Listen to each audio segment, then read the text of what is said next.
as an entrepreneur, you win and lose every day, right? The first time we cracked the biggest deal was the deal we cracked with Maxims. Like the biggest deal ever which we could have when we started the company. We were like, one partner we need to have is Maxims, and we cracked it. When we cracked the fact that Maxims will be giving us bread for free for the longest time and a contract, we were like, let's go. We have a consistent supply of bread. Now, when you crack 7-Eleven, a couple of months ago, and all 7-Eleven stores in Hong Kong, you get that feeling again that you crack something which no other craft beer company in Hong Kong has been able to crack, but we as a 4-year-old company cracked it. Just wanted to say thank you so much for still being here after a couple of seasons and more seasons to come. So make sure you comment, share, and subscribe. And without further ado, let's continue with the video. What's up, ladies and gentlemen? You're now watching Kinetic Outcome, and we are now with Naman Tekriwal, who is co-founder and COO of Breer. I actually want to say a lot more, but I feel like I should hand the mic to him so he'll be able to express more on how the business started to where it is now, including the money they raised so far as of today. And it's 4 years old, right? We just completed 4 years, last Sunday actually. Congratulations, man. Thank you. And I was there enjoying this beer. If you're from Hong Kong, Polo Pao, exactly, it tastes that way. And they do have non-alcoholic versions, but we'll talk about that further later. So I'd like to start with where you were born, where you studied, growing up, and how did you end up doing your own business? So I was born and raised in Delhi, which is the capital of India. And I think entrepreneurship is something which came naturally to me because I was born in a family of entrepreneurs.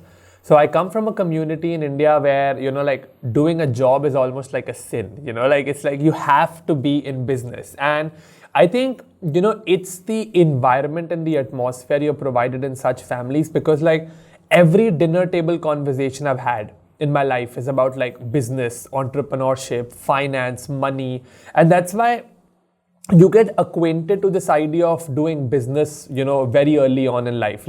I bought my first stock when I was 11 years old. I used to accompany my father during summer vacations to his, office just to see, what he's doing, how he's dealing with people, how he's dealing with customers. And I think those are building blocks as to what really started me on my journey.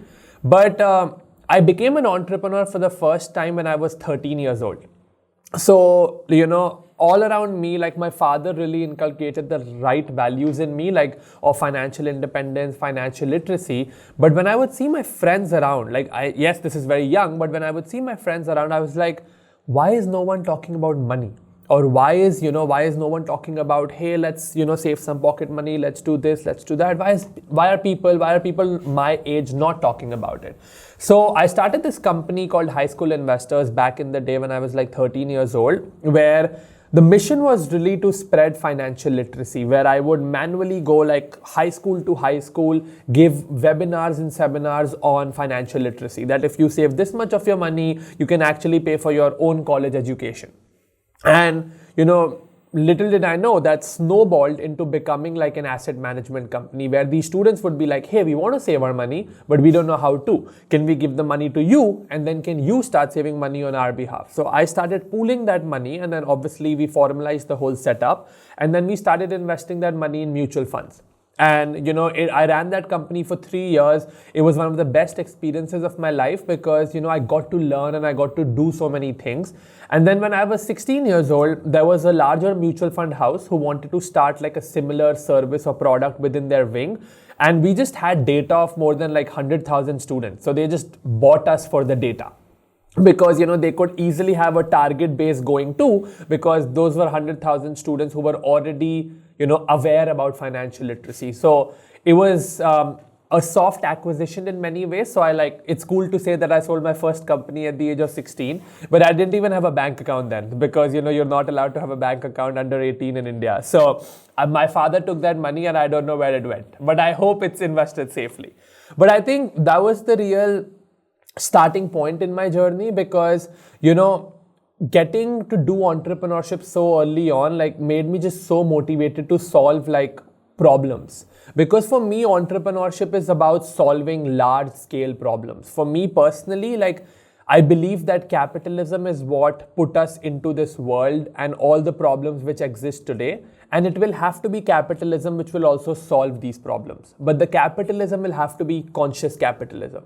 So for me, the first problem I was trying to tackle was financial literacy. And then I was like, I want the world to be my oyster. I want to learn about different businesses. I want to learn about how different countries do businesses. Thus, I decided to come to Hong Kong to pursue my degree at the Hong Kong University of Science and Technology. And it was really to, learn more about the entrepreneurship ecosystem in Hong Kong and China. Like I read about the Greater Bay Area initiative by the Chinese government and how it's connecting main cities of China to Hong Kong and how that can really, expedite trade, expedite innovation. And I was just really excited to come and be part of this, environment. So I decided to come to Hong Kong, and I had no idea that I'll end up starting a company. But in the first month of being here, in India, we're raised with the value to not waste our food. But I came to Hong Kong and I'm like, what is happening here? Why are people wasting so much food here, right? And that really, took me back. That really, philosophically did not settle well with me, and I wanted to do something about it. And then I met my co-founder Anushka, which also credits to HKUST, because we have students who are passionate enough to solve similar problems. And then Anushka and I, just started discussing over this idea, and it was literally born out of a dorm room at HKUST. Like our dorm room was our warehouse, it was our laboratory, it was our meeting room, it was everything. And we had really humble beginnings, and the idea was very simple, that we will collect bread which is going to waste, which bakeries are not able to sell at the end of the day, and then we will use it to make craft beer. And thus the name Breer, which means bread plus beer. Awesome. So you just had a conversation with her and talking about bread waste, and then you thought, what about beer? No, so it was actually not. That was a bit funny as to how it happened. So I was obviously constantly observing this, food wastage problem in Hong Kong. But the one instance where it came like really close to me was that it was like an exam which Anushka and I were taking together. And then it was like 9 p.m. and HKUST, as you are aware, is like tucked away in like one corner of Hong Kong, right? And there's not a lot to do there. And there was nothing open on campus, and we were hungry after the exam. So we just took a cab. We went to the closer area, and there was like a bakery which was open. So we were like, okay, whatever we could get, we got, but it was like near closing time for the bakery also. So I saw the baker taking all the bread which he did not sold that day and putting it into a black rubbish bag. And, out of curiosity, I just asked, what are you going to do with it? And he's like, I'm going to throw it. I'm like, why exactly? Because, you can donate it to the underprivileged, you can reuse it. Why do you want to throw it? He's like, all of that is just going to be extra effort and extra money for me. Throwing doesn't take extra effort or extra money, so I'm going to do that. So that really, was the instance where the problem came like face first with me. And it just so happened that, the midterm examinations ended and we were in like LKF. We were literally partying. And at that time, I did not used to drink alcohol. And, I was just, there celebrating a friend's birthday. And I saw this bartender there who was drinking something which looked like beer, but was not beer. And again, out of curiosity, I asked, what are you drinking? And he said, this is like a 14th century old recipe. It, originated in Egypt. Then it moved to Russia, and now the Chinese really love it. And it's a recipe called kvass, which is spelled as Kvass, which basically means alcohol made by fermenting bread. And that was the eureka moment, that was the aha moment that, last week we came face first with the problem, and this week, we found the solution. And then it was obviously 10 months of pure R&D, like I'm a marketing student, Anushka is an electrical engineering student. We had no idea of how beer is made, but we were like, if we put our mind and heart to it, we can learn it. So, we started learning on YouTube. We ordered a home brewing kit from Amazon, blew up our, home kitchens a couple of times. We did everything we could to learn about how can we make beer. And that is how we really started back in 2020. And obviously the rest is history. And the best part about it, the moment where you had that aha was when you were sober. Exactly. Because you don't drink before. Yes, exactly. And since you started this company, you had to taste, right? Yes, so that's exactly. when you started drinking. Well, that's the tasting is happening too much these days, I would say. But yes. Okay. Cool. So in the humble beginnings, right, with the experimental phase, I know you talked about this before, but of course, it would be nice to also have it in this video. How many samples did you have until you finally had the taste you wanted again? So we did 22 iterations of, the different pilots which we did. And I mean, we were naive, we were, like just starting out. So we didn't even know which bread we want to use, like what kind of beers do we want to make, because we were just learning, right? So some of the beers turned out very salty, some turned very sweet, some were not even drinkable. And we finally, the 23rd iteration of the product was a product which I'd say was like edible, like drinkable. I wouldn't say it was the best taste, but it was like people won't die if they drink it. So that was our like bare minimum, bare bones MVP. Okay. And the journey towards getting the funding, right? How did that get to where it is now? As you mentioned, it was above 6 million already so far as of today, right? So I think all credit there definitely goes to HKUST. Like HKUST is the university where we started. And, our university wrote us our first check of, no, actually before that as well, Anushka and I participated in this competition, which is where, we really got validation for the idea. And that competition was called Enactus. It is like a popular social entrepreneurship competition in Hong Kong. And we won 10,000 Hong Kong dollars. And we were like top of the moon, like 10,000 Hong Kong dollars for 2 university students. Like we could have a good time with that. But we were like, let's take the risk and not take out this money and actually invest this money in building this idea. So the $10,000 were utilized for like, doing a couple of like ordering the home brewing kit, registering the company and things like that. But then obviously we needed more money to like scale resources, like buy more product and etc. etc. So that is when HKUST stepped in. They wrote us our first support check from the Entrepreneurship Center, which was like 50,000 HKD, which like really started us out. And then I think since then, we obviously applied for the HKSTP ideation program where we got another 100K. So I think that money was like good enough to like start the journey of the company, like obviously put up a couple of pop-up booths here and there, like spend money on making the beer, packaging the beer, etc., etc. And we obviously came to this realization that, the world runs by VCs and it's sexy to raise money that, so then we went to a VC and, the VC was like, wow, guys, I love the idea. I'll flow off in mainland China, crazy. And he offered us a very good valuation and we were like, wow, let's do it. And then the term sheet came. And the term sheet, the first term was, okay, Naman and Anushka have to drop out. And I'm like, how will I convince my Indian father that I want to drop out of university to start a beer company, right? That's like impossible. That's not happening. And we realized that, entrepreneurship and success, it's all, temporary. You never know the company shuts down tomorrow, but your degree is your, is your safety net. That you at least need to have a degree to be able to, achieve so many things at one point. So I'm not saying that, education is absolutely important, but having a degree is obviously a safety net in many ways. So we were like, let's run this company as student entrepreneurs. We will be students, but at the same time run the company as well. And we obviously like, even though Anushka's family and my family, we both come from like well-off backgrounds, like middle class, upper middle class families. We didn't want to take family's money because, we want to be self-independent. We want to use self-money and invest in it. So we were like, we're only going to participate in competitions. We're only going to participate in government grants. And since then, we've been pitching in so many different competitions in Hong Kong and abroad. Similarly, we've received many grants from the Hong Kong government, the Environment Department, the Social Innovation Fund, the Hong Kong Science Park. We recently, received a grant from DBS Foundation. We were only one of the 3 companies in Hong Kong to receive a grant from DBS. And then now Now that we're launching in other countries like Singapore and India, we're pitching in competitions for Singapore and India with a launch plan and a go-to-market strategy for these two markets. So most recently, we won a 350K grant in India because we are launching in India and this organization wanted to support the launch.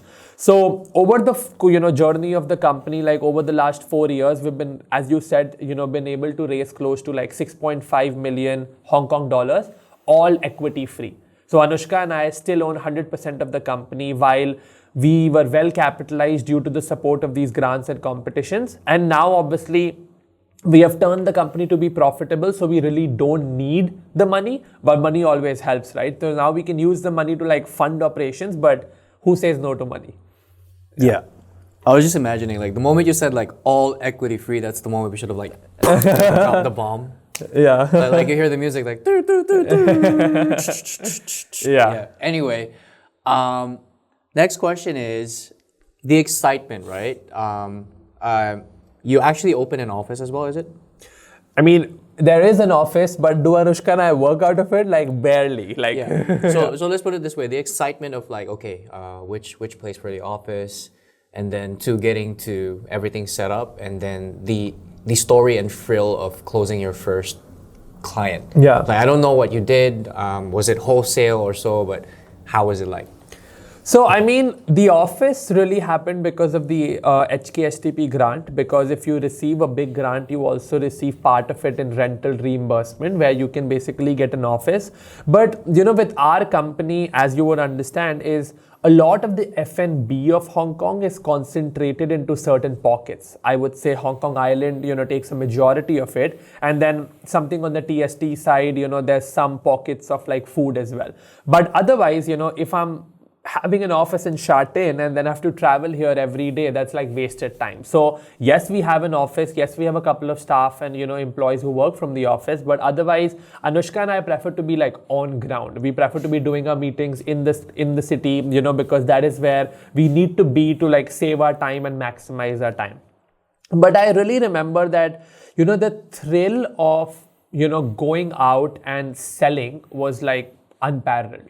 But I think even better than that was the fact that when we were launching these initial products, right, we were like, customer has to be king. That is the methodology at Breer, that customer is king, right? So we, even till date, that is when we initially started doing it. But even till this date, one of the key assets of Breer is that we do a lot of pop-up booths, like malls, markets, things like that. And Anushka and I till date love to do it ourselves, at least portions and part of it, because the feedback and the interaction you do with customers there is unmatched. Like, you have the non-alcoholic in front of us. It is a result of me and Anushka being at pop-up booths, because we would stand at a pop-up booth and someone would come and be like, hey, I love your mission, but I don't drink alcohol. What do I do? Like so many Muslim people would come to us and be like, hey, we love your mission and we want to support you, but we can't. So we obviously, that was an insight that, there is a whole segment of population who wants to support us, but they don't have products which they can buy. So I think that has been really important, that we love to do these booths. Like literally the first booth after the 23rd iteration, we set up a booth so that let's make people taste the product. And we had people like spit out the product in front of us as well, because it was not good. But it's critical feedback. It's critical insight. So that was really important. And I think since then, the sales journey, I remember the first ever store we started selling at was a store on Star Street in Wan Chai. It was a store called 𝘼𝙧𝙀, which is a sustainability shop. Like basically all the products ever sustainable. As an entrepreneur, you win and lose every day, right? The first time we cracked the biggest deal was the deal we cracked with Maxims. Like the biggest deal ever which we could have. When we started the company, we were like, one partner we need to have is Maxims, and we cracked it. When we cracked the fact that Maxims will be giving us bread for free for the longest time and a contract, we were like, let's go. We have a consistent supply of bread. Now, when you crack 7-Eleven, a couple of months ago, and all 7-Eleven stores in Hong Kong, you get that feeling again, that you crack something which no other craft beer company in Hong Kong has been able to crack, but we as a 4-year-old company cracked it, right? So as an entrepreneur, you win rarely, you lose most of the times, but when you win, like we celebrate our wins also. How many stores again for 7-Eleven? 787. Yeah, because I used to do retail. It used to be 600 at the time. Yeah, now it's 787, yeah. Okay, wow. So for the next question, right? What's on your mind in terms of groups that you want to open to work with you in terms of sustainability, being connected? What else? So, like with Breer, it's important to be self-aware as an entrepreneur. And, one realization which we had early on was the fact that you and I will always have a choice to be sustainable because we're consumers. We can be deciding to take a plastic bag and not take a plastic bag. But today, companies don't have a choice. They have to be sustainable. They have to follow ESG practices, right? So we realized that on a shelf, we will be competing with every beer, an Asahi at $10, a Young Master at $25, right? We will be competing with them. Yes, our story is different. Yes, our process is different, but on the shelf, we're both cans. But in the eye of a corporate, it's different because they care about the impact it creates more. So for us, we realized that we have to crack companies and groups which want to support the vision of what we're trying to build at Breer. And at Breer, we want to support these companies in becoming more sustainable. Like when I go to companies and I speak to them, I tell them that, let's not make sustainability only about carbon credits and green bonds and carbon emissions. Why can't we make sustainability fun? Why can't it be about beer? That's the fun part. So for us, we closed Maxims, we closed 7-Eleven, but we don't want to limit ourselves to only food and beverage companies or only retail companies because we will be doing something with Cathay Pacific really soon. And the story there is that Cathay Pacific has this bun which they serve on their flights, and that bun is not consumed all the time and there is wastage of that bun. How about we use that bun and we make beer out of that? So Cathay Pacific is next, we're doing something for HSBC, but again, HSBC is purely based on the fact that, HSBC wants to do a local gifting campaign for Chinese New Year. So we're actually making a beer which will be included in their high net worth individual baskets. They send these baskets to their clients and it will be included there. Now it's local, it's sustainable, and it's cool. Why would any company not want to do it? So the key is that for us, Hong Kong, every company who wants to do something, we're more than happy. So we recently did a beer for Mercedes-Benz where we used egg waffle to make a stout for them. And that was coinciding with the launch of their electric vehicles. So they wanted a sustainable beer. And who do you come to for sustainable beer? Us, right? Similarly, Hong Kong Tramways were celebrating its 120th anniversary. We made an egg tart beer for them with the egg tarts which were collected along the tramways route. So more than entrepreneurs, I feel I'm a storyteller, and I'm telling a story with our products. And I'm telling these stories for corporates and organizations in Hong Kong. And now, when in the countries we're expanding to, in other countries also. So for me, we don't have a set target that, I want this company, that company, because since we have done Maxims and 7-Eleven, it's the other way around, that they want us. They call us and be like, can you do this? And that is where the relationship really starts. So 2025, there's a lot already in the pipeline, many exciting opportunities, and you'll be seeing us a lot more on shelves and events. All right.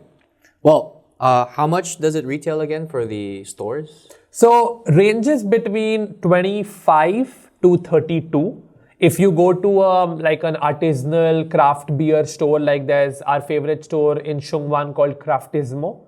Shout out to Akhil and Craftismo, amazing beers. If you go there, you'll find us at 32, 34. But 7-Eleven, we're selling at 24. City Super, we're selling at 28. So it really depends because every store needs to have their own margins. We obviously give them the product at a B2B price and then they can mark it up accordingly. But you'll find our beers usually 25 to 32 is a good range where you'll find most of our beers. Are you in all 7-Elevens now? So if you find yourself in this clip, that means you're still watching the video. So thank you so much. Make sure you click that subscribe button. And also, when you're interested in videography services, make sure you hit up Edwin Mendoza. Links and everything is in the description box, including myself, of course. I do financial advice. So if you need any help with insurance, retirement, got questions, anything else, just let me know. Feel free to reach out. So thank you so much. Let's continue. Yes, all 7-Elevens. But At this point, whatever we had made in the whole year in terms of volume, 7-Eleven placed that in one order. So we can't keep up with the demand right now. We're trying our best, literally all guns blazing, all machines pumped up to get 7-Eleven beers out. But yeah, so the reason why 7-Eleven is going big, because no brands actually get all 7-Eleven coverage. We were able to get it is because it's something which 7-Eleven is also benefiting from. So with the product which we do for 7-Eleven, the bread comes from Maxim's. And what we do with 7-Eleven is we collect the coffee grounds from 7 Cafe. So all the 7-Elevens which have 7 Cafe, they make coffee, and then there's a powder which is left called coffee grounds. We collect the coffee ground, we add it with the bread, and we make a coffee stout. So that is why 7-Eleven is also incentivized, because every time they sell this product, they get free marketing. They get free PR that 7-Eleven is saving their coffee grounds, they're recycling their coffee grounds. That's why, we hired Min Chen as a brand ambassador for the product. It was such a massive launch which we did. You have trucks roaming around with our product on it. You have stores wrapped in it, because 7-Eleven, it's a success story for them and their ESG journey. So that's why, yeah, we get all 7-Eleven's coverage now. All right. Well, next question is, those were all the highs and the good times, right? Yes. What about the challenges in the process in the last 4 years? Oh, I mean, as an entrepreneur, you fail 10 times, you rise 11, right? So we fail every day in the journey of Breer, I would say. And I think, we've faced these challenges so many times that now they don't even feel like challenges. But I think one of the biggest challenge which we faced early on was that we started the company during COVID, and there was an alcohol sale ban. So there was nothing working, or no breweries working. So where do we even go? Where do we even make the product, right? So we initially started at the worst possible time, because there was peak COVID, and we all know how Hong Kong restrictions were, right? Crazy. So again, something which did not start us off well.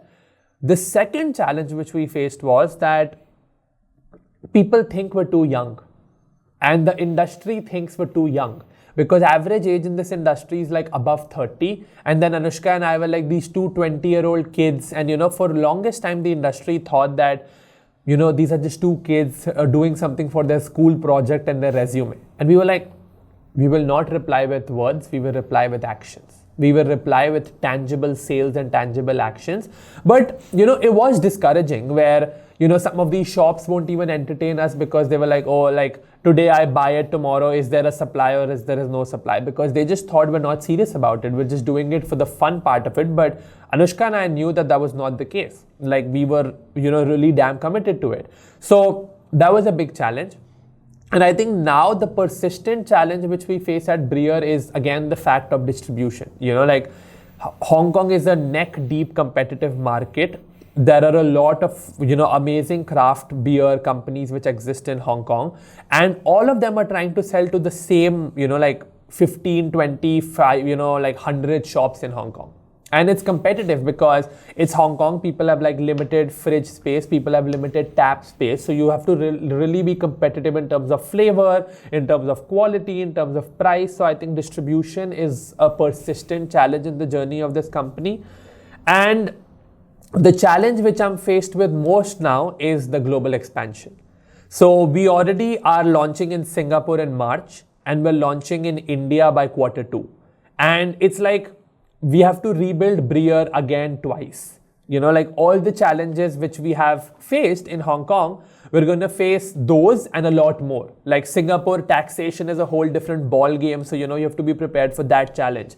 Now, we have a distributor network in Hong Kong, but we start from scratch in Singapore. We know nobody in Singapore, right? So we start from scratch. Similar to India, we start from scratch. So I think the challenge now is that we have to face these challenges again. But the pro here also is that we learned how to face those challenges better, because we have already faced those challenges once in Hong Kong. So, I mean, challenges can come as much as they want. We'll fight them at Breer, and, we obviously try to make a successful company. Awesome. And usually I have a question where I would ask about what makes you unique, but we already know that. So I guess this would be a better question. Growing up, with your family, right? As you mentioned, all you talk about is business.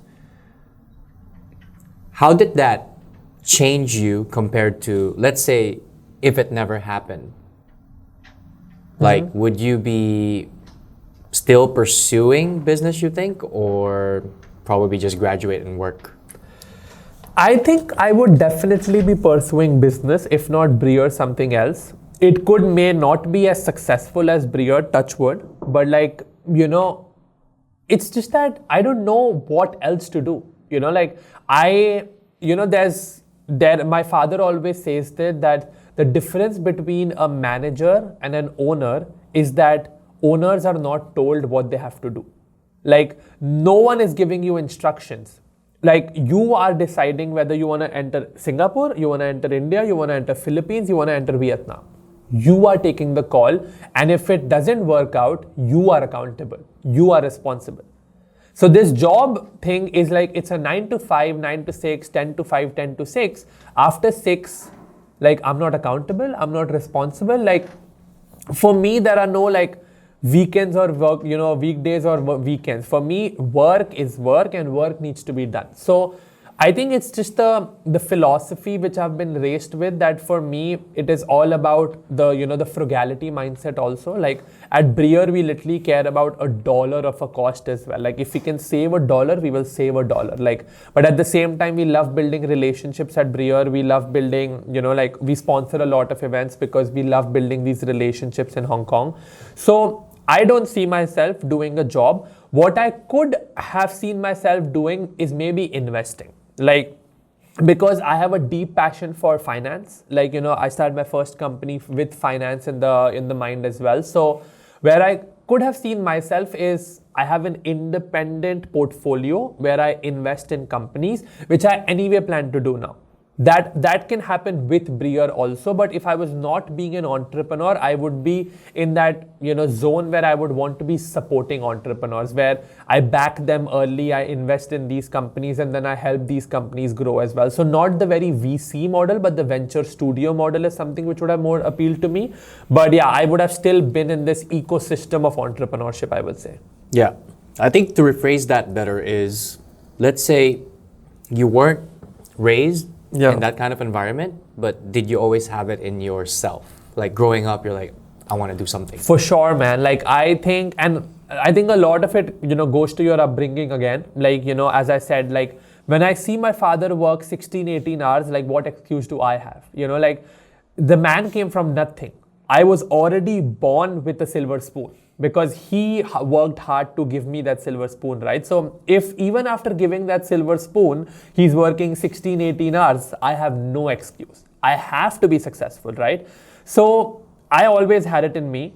And then I think it was about getting the right opportunities at the right time. I always say that, I am a firm believer in serendipity, that you have to be at the right place at the right time. Like, I got access to quality mentorship very early on in life. Like, I met a mentor who's been my mentor since the last 15 years of my journey, that this person really made me who I am, brought me through highs and lows of my personal life, brought me through, what values do you need, what values do you not need. Like, he would, like my father gifted me an iPhone when I was like, I don't know, like 15 or 16. And my mentor questioned me that, what have you done in life to deserve this iPhone?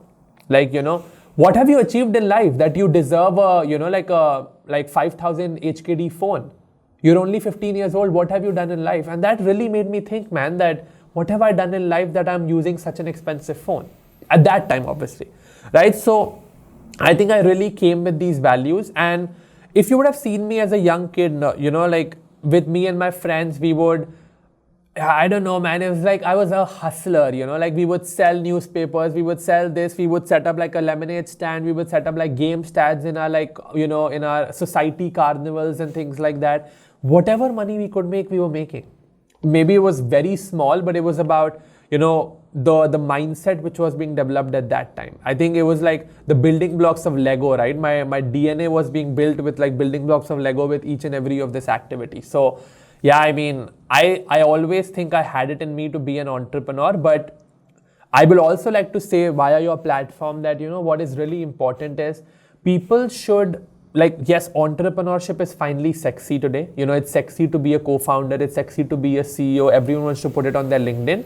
But the hard pill needs to be swollen that not everyone is meant to be an entrepreneur. And you have to be self-aware. I know people who were like, hey, I need 8 hours of sleep. I need to go out and party. I need to have dinner. I'm like, that's not how you will become an entrepreneur, man. I don't know the last time I got 8 hours of sleep. Never. So that's not how you become an entrepreneur. So you have to be honest to yourself, which is really important. And you're thinking 24/7. I think 25/7. You need to have 1 extra hour, 25/7. Yeah, because in my type of industry, this is the company, this is us. We don't have a base salary. Only the first few months or 18 months, right? But after that, you're self-employed or you build your own agency and you scale it and you make it work. If it doesn't work, it's your fault. Yeah. So it's like, oh, this month we did well. What about next month? Okay. This year we did awesome. Can we pull off the same numbers but more next year? For sure. So it's always like, how? So I guess you're also thinking about that every day. Because now you're like global, right? Yeah, so it's you're accountability, how? man. It's like responsibility that if you don't have, accountability and responsibility, for me, for me, leadership, this is a very radical view, but for me, leadership is not leading from the front. It's pushing from the back. Because if you're leading from the front, you don't even know what people are doing behind you. And, I believe in this fundamental value of rising by, lifting others. Because, Zuckerberg once said that it's very lonely at the top. And I don't want it to be lonely. I want other people to succeed with me. I want to help my friends, help my family. And I want everyone to succeed because I'm thinking not only for myself, I'm thinking for them. I'm thinking of how I can make others' lives better as well. Be it through new products, be it through new companies, be it through investing in companies, be it through enabling other entrepreneurs. Again, a firm belief.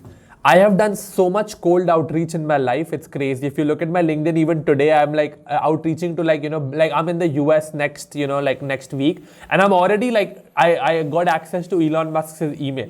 And I dropped him an email. I'm like, you never know, right? Maybe he replies. Mark Cuban, Elon Musk, all of these big people. I'm like, let's cold email. So I have a firm belief that if someone cold outreaches to me, yes, I'm at very, very low scale right now. There are much more successful people than me. I try to reply to every message because no one or very few people have ever replied to me, but I want to support the next wave of entrepreneurs in whatever way I can. So I try to reply to every cold message, but that's a personal belief. Doesn't mean everyone needs to do it, but I love to do it. Okay. And for this one, you mentioned about family a lot. It could be one person, 2 or 3, or someone outside of family. Who do you look up to most? My dad, hands down. I have seen him struggle so much, but the man keeps coming back. The value of not giving up and the value of resilience is something which I've learned from him. It's crazy that, he has done so much and taken so much sacrifice for ensuring that me and my sister get everything what we wanted. And I think a huge shout out to my sister because, she was elder to me, but she has also made many sacrifices, she would spend more time with family because I was not able to, she would support my mom, dad more because I was not able to. So a huge shout out to my sister. And I think both my parents, one thing which I think Asians would relate to this a lot more. Our parents, because they care a lot, tend to be a bit restrictive. They're like, oh, don't do this, don't do that, because they care. This is out of care, right? The one thing which my parents never did was be restrictive. They were like, we trust you. You take your decisions, you take your calls. If you fall, your last resort is always family. You can always fall upon us, but otherwise we want to let you fly. We don't want to restrict you. Obviously, they've raised me with good values, so I know what my boundaries are. I know what my limitations are, but they've I would come back home every day in India as a high school student at 11 p.m. in the night, at midnight, and my mom would be up to serve me food. Because that's the sacrifices they were making when I was in that journey of building life. like doing competitions, building my first company, and like sleeping less. I think I have just been very blessed. Like I went to the right high school. Like literally when I told in my high school that I'm building this company, they would like wave off exams for me. They're like, oh man, you need to focus on the right things. You don't need to give these daily, weekly exams or whatever. At HKUST, professors gave me like 2 month deadline extensions because they were like, man, you're building something good. We want you to be focused on it. So I've been very lucky and I've been very blessed to be surrounded by the right people. And one very important thing is that I've consciously made this choice, but I've surrounded myself with people who are not yes men. Like if I'm doing something wrong, they will tell to me straight to my face that you're doing this wrong, without the fact that, oh, like maybe they are not an entrepreneur. Like one of my friends is a very successful data scientist, right? And he's like, man, you're not learning enough about AI. You need to learn about AI. Yes, I'm a beer entrepreneur, but I need to be updated about other trends. And like they will tell me facts straight up. And I really value that also. Same here. Yeah. I rather hurt somebody now than keep it subtle. And in the end, they get hurt. Yeah, for sure. Yeah. Okay. So what advice would you give to the youth who have dreams and who want to start something like you? I think my only advice to anyone who wants to start, right, is don't let your brain be a graveyard of ideas. Everyone has a lot of ideas. I know everyone has it in them. But the fact is, every other person who I meet is stuck in this loop of analysis paralysis. They will keep analyzing, they will keep being in that process. I would say what Nike says, just do it. Like a failed startup is going to be 2x more beneficial than an MBA, because you will learn about accounting, supply chain, finance, marketing, production, distribution, sales, business development, and what not to do in your next company, right? You will learn about possibly everything if you fail. And relationships. Sales, development, everything. You have to build a relationship with employees, build a relationship with your co-founder, build a relationship with clients, everything. So you get how to, you learn how to talk, you learn how to converse with people, you learn how to negotiate. Like negotiation is such an important skill. And I would want, like people who are of my age to start right now, because there is no downside. Like you don't have a family to feed, you don't have kids to feed. Even if you fail, what's the max which is going to happen? Nothing, right? You have like your whole life ahead of you. But what is this mindset that, oh, let me do a job, let me do a master's, let me do this, and then I'll start at the age of 30. Because I need more experience. Yeah, no man. Like people starting at 20 and people starting at 30 are the same thing. As entrepreneurs, you start with scratch, you start from zero. So the whole idea is that, 50% of the work is done when you decide you want to do it. And the remaining 50% you figure out, right? So there's no skills, there's no, I have a very radical view on this also, that I hate smart people. Because smart people think they're smart, right? I love hardworking people, hustlers, because they can be taught anything. Whatever you want to teach them, they will learn it quickly and they will figure it out. And that is what really matters. So if you're a young person, 20, 21, 18, 17, whatever, start. That is what the advice is. Okay. This is going pretty well, so as much as I'd like to go to the end, but questions keep coming up. So I have this experience as well, right? So I'm sure you have it too. When you were first starting and until today, this is what I'm going to do. This is the plan. This is how our company is going to expand. This is how exactly we are going to do it. But there's another side of like, okay, we have this problem, we have that problem. This is happening here, this is happening there. Okay, you're starting to like doubt this side. Like when you get to that situation of like, there's always let's just put it this way. There's an angel and there's a demon always, right? Yeah. How do you handle those really, really stressful moments where as much as you don't want to doubt yourself, maybe other people can't see it, but we have our alone moments too, right? We call it like a man's thing, a cave time. Cave time, yeah. Like, you have a lot of those?